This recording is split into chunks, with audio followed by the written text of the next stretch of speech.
Hi everyone, I hope you're staying well. For those of you who haven't met me yet, my name is Miss Leane, the nursery teacher at St Dunstan's, and I'm really sad that we don't get to have our active art afternoon that we had planned for this week.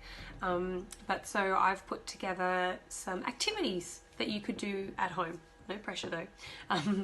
If you want to do some of those activities and send me some photos, that would be really lovely. And also, because it's an active art outdoor afternoon, I was going to read this story to the children, so I thought I would read it now. So this story is called Stanley's Stick, and it's written by John Hegley and illustrated by Neil Layton. You might have read this one at your house or at the library maybe.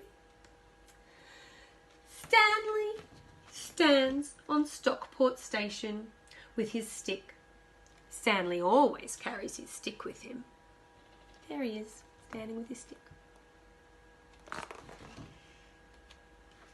Stanley's stick was once part of something tall and grand, and it will never return. But it can still be a stick as best as it can be. Stanley has a lot of stick activity, like pretending the stick is a whistle or a banana that is quite straight. You don't have to be great to be great.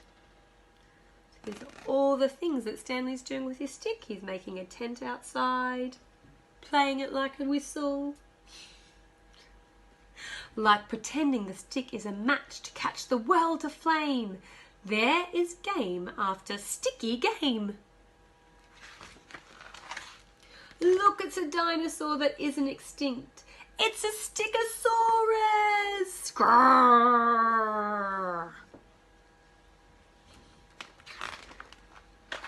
Stanley has tried out some names for his stick, like Starry and Moon, but those names were all the wrong shape. For a while he liked Stirry, but that's better for a spoon. What would you name your stick if you had a special stick? Stanley's stick is good for writing in the sand, in languages only Stanley can understand. Look who he's found here. And 4 times now he has used his stick to pick up slugs from a pathway, platform and pavement, thus saving them from a fate worse than feet. And use his stick to gently lift the slug up and move them away from people's feet.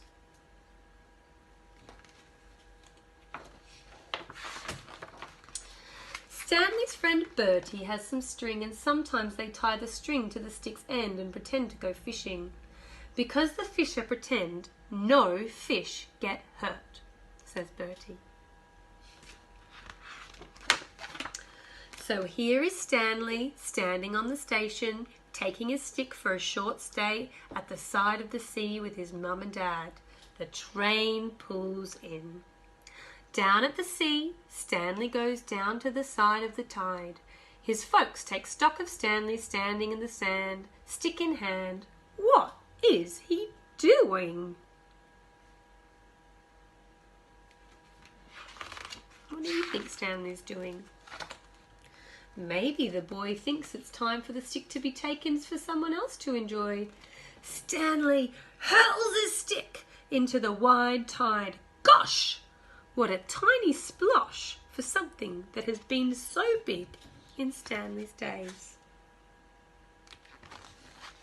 The sea picks up the stick and tucks it into itself. Stanley is stickless.